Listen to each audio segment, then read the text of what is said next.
Hello, स्वागत आहे आपल्या सर्वांचं. आज आपण पाहणार आहोत एस्टिमेशन आणि कॉस्टिंग या टॉपिकवरची न्यूमेरिकल्स. कशा पद्धतीने आपण तिथं न्यूमेरिकल सॉल्व करणार ते आपण इथं आज बघणार आहोत. तत्पूर्वी बघा,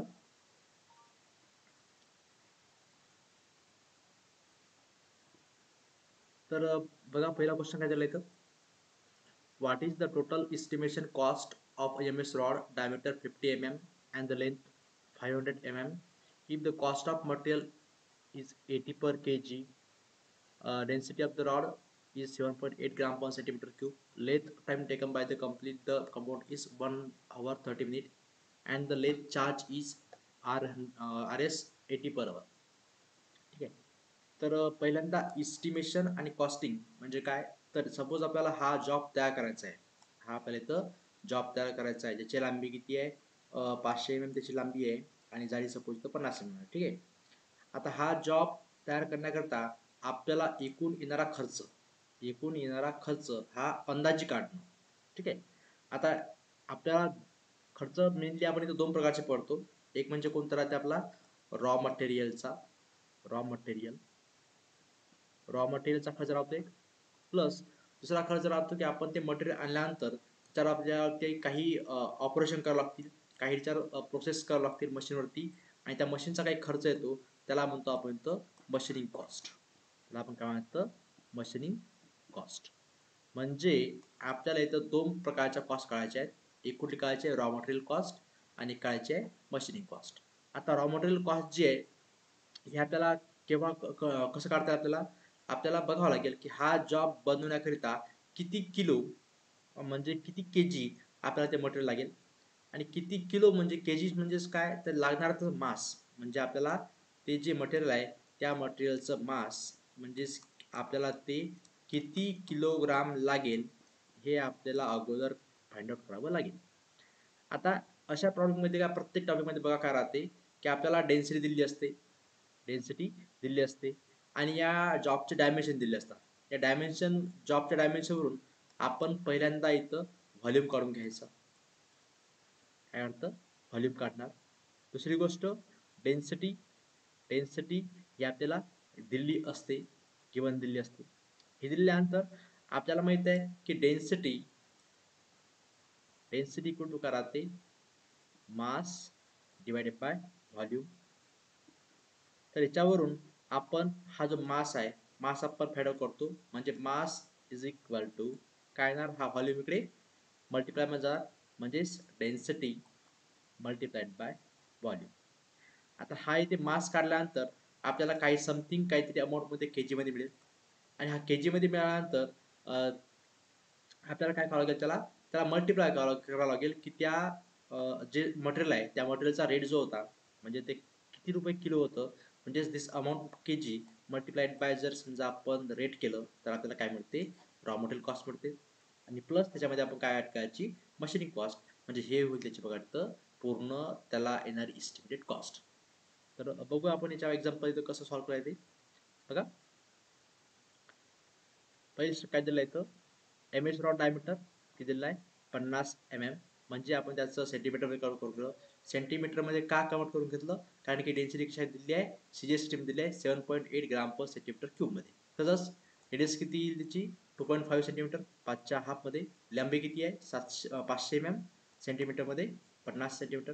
व्हॉल्यूम ऑफ रॉड, आता व्हॉल्यूम एका प्रकारचा काय ऍक्ट होतो, हा it act like as a cylinder. ठीक आहे. तर याचा cross sectional area pi R square, आणि मल्टिप्लाय व्हायची एच म्हणजे याची हाईट, म्हणजे याची लेंथ पाय आर स्क्वेअर याचं एरिया. आपण ते व्हॅल्यू पुट अप केल्यानंतर आपल्याला मिळेल volume is equal to 981.874 centimetre cube. हा झाला व्हॉल्यूम. आणि व्हॉल्यूमला जर समजा आपण डेन्सिटी मल्टिप्लाय केलं तर आपल्याला मिळेल त्याचं वेट. आता हे जे वेट आहे हे वेट आपल्याला इथे मिळेल समथिंग, याचं उत्तर जे आहे ते तुमचं यायला पाहिजे 7659 हा ग्राम मध्ये. ठीक आहे. ग्रामचं केजी मध्ये केल्यानंतर ते किती येईल, 7.659 केजी. एवढं आपल्याला त्याला तिथं मटेरियल तिथं लागेल. आता मटेरियल लागल्यानंतर आपल्याला माहित आहे एका केजीची किंमत किती आहे, 80 रुपये केजी. तर 80 जर समजा 7.659 ला मल्टिप्लाय केलं तर आपल्याला मिळेल पूर्ण मटेरियल कॉस्ट. म्हणजे आपल्याला एकूण मटेरियल किती लागेल, 612.72 रुपयाचं मटेरियल लागेल. ठीक आहे. आणि झालं पहिले इथं वेट ऑफ रॉड 7.659 आणि मटेरियल कॉस्ट किती भेटेल. ठीक आहे. दुसरी कॉस्ट काय, मशीनिंग कॉस्ट. तर मशीनिंग कॉस्ट म्हणजे जो आपल्याला त्याने टाइम दिला आहे, टाइम किती म्हणते 1 hour 30 minute दिला आहे. आणि लेट चार्ज किती आहे 80 per hour. तर हा 1 hour आहे, काही हरकत नाही. 30 minute जो आहे याला आपण hour मध्ये कट करून घ्या, किंवा या hourला 1 hour म्हणजे किती होते 60 minute प्लस 30 मिनिट म्हणजे किती 90 मिनिट आणि डिवायडेड बाय 60 हे काय आपला पूर्ण टाइम. आणि मल्टिप्लाय मध्ये याला किती येतं त्याचा रेट येतं. बघा इथं किती दिला इथं, हा 90/60 हा झाला आपला टाइम, आणि 80 हा झाला रेट, म्हणजे आपला किती आला एकूण 120. ठीक आहे. इथं 130 म्हणजे आता 120 हे काय झाली आपली मशीनिंग कॉस्ट, आणि 612.72 काय झाली आपली raw material cost. Total cost जी आहे ती किती 732.72, म्हणजे approximately is equal to 733 rupees. ही होईल त्याची अंदाजी अप्रॉक्सिमेटली कॉस्ट. बघू आपण नेक्स्ट एक्झाम्पल. बघा आता बघा, what is the total estimation cost of a job as shown in the figure. Density of the material is 7.8. Time taken measuring job machine is complete job is 2 hour. Charge of the milling machine is 200 per hour. आता बघा 2 hour त्या milling machine लागते म्हणतात, आणि milling मशीनचा दर काय 200 रुपये पर आवर. म्हणजे ऍक्च्युली आपली इथं मशीनिंग कॉस्ट जी आहे ही सरळ किती आली 200 गुणिले 2 म्हणजे किती 2 hour लागतात वेळ, आणि मेकाचा किती तास आहे 200 म्हणजे किती झाले 400 रुपये झाली आपली कोणती मशीनिंग कॉस्ट. ठीक आहे. आता आला येते मटेरियल कॉस्ट. आता पहिल्यांदा बघावं लागेल येतं आपल्याला मटेरियल किती लागते. ठीक आहे. तर मटेरियलची कॉस्ट काय 60 रुपये पर केजी आहे. तिथं मटेरियलला किती लागेल, तर बघा हा पूर्ण एक मोठा एक असा क्यूब आहे, 60 याची लांबी आहे, आणि उंची पण किती याची 15 15 30 45 60 उंची पण किती आहे 60 आहे म्हणजे. ठीक आहे. आणि त्याची जर जाडी म्हटलं आपण तर किती आहे 40. त्याच्यामध्ये आपण हा जो पोर्शन आहे फक्त आपल्याला एवढाच पोर्शन जो आहे हा आहे. ठीक आहे. म्हणजे उरलेला हा जो 1 2 3 4 5 6 याचा आपल्याला काय करावं लागेल तिथून मायनस करावं लागेल. म्हणजे पूर्ण या ब्लॉकचं व्हॉल्यूम मधून आपल्याला ह्याचं व्हॉल्यूम मायनस करावं लागेल, म्हणजे वेट मायनस करावं लागेल. आणि त्या पद्धतीने आपण तिथं मग त्यावेळेस आपल्याला वेट मिळून जाईल. आणि वेट मिळाल्यानंतर मग आपण त्या पर केजीने मल्टिप्लाय करून बघूया. बघा पहिले काढलं या पूर्ण स्क्वेअरचं एरिया काढला की त्याला 60 × 60 म्हणजे 6 × 6 म्हणजे 36 सेंटीमीटर स्क्वेअर. आता हा जो लहान लहान छोटे छोटे ब्लॉक आहेत, ठीक आहे, प्रत्येक ब्लॉकचा आपण एरिया काढूया. पहिल्यांदा बघा या ब्लॉकचा एरिया 1 नंबरचा इथं काय आलं 1.5 मल्टिप्लाय करून बघू 2.25 स्क्वेअर. आता जर आपण हा 2 नंबर आणि 3 नंबर जर समजा कन्सिडर केले त्याची हाईट किती 1.5 येईल. ठीक आहे. आणि लेंथ किती त्याची 1.5 3 येईल. 3 कॅन्सल केलं की 4.5 सेंटीमीटर स्क्वेअर. तिसरं 1 2 3 म्हणजे लेंथ जी आहे ती किती 4.5 आणि हाईट किती 1.5 म्हणजे 1.5 मल्टिप्लाय 4.5 इक्वल टू हा झाला काय एरिया या पोर्शनचा टोटल एरिया किती होईल त्यामध्ये तर 6.75. याला मल्टिप्लाय कशा करायचं या डेप्थनी. ठीक आहे. किंवा आता total size of cut off area, तर कट ऑफ एरिया म्हटलं समजा आपण तर किती येते 2.25 प्लस 4.5 प्लस 6.75 विचार 13.5, आणि एकूण आपला एरिया किती होता त्यामध्ये 36 होता. ठीक आहे.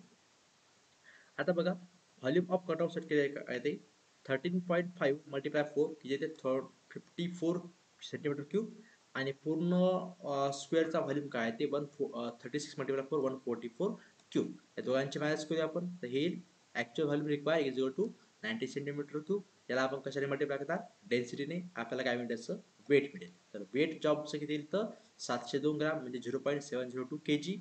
याला मल्टिप्लाय जर 60 ने केलं आपण ते RS 42.12 रुपीज. आणि दर काय आपण मशीन रेटचा आपण काढायचा आहे किती रुपये ते 400 रुपये. टोटल कॉस्ट काय ते material cost plus machining cost म्हणजे 42.12 प्लस 400 रुपये म्हणजे किती 442.12 रुपये. ठीक आहे. क्वेश्चन नंबर 3 बघा. डायरेक्ट आपण तिकडे बघूया. क्वेश्चन काय दिलं इथं,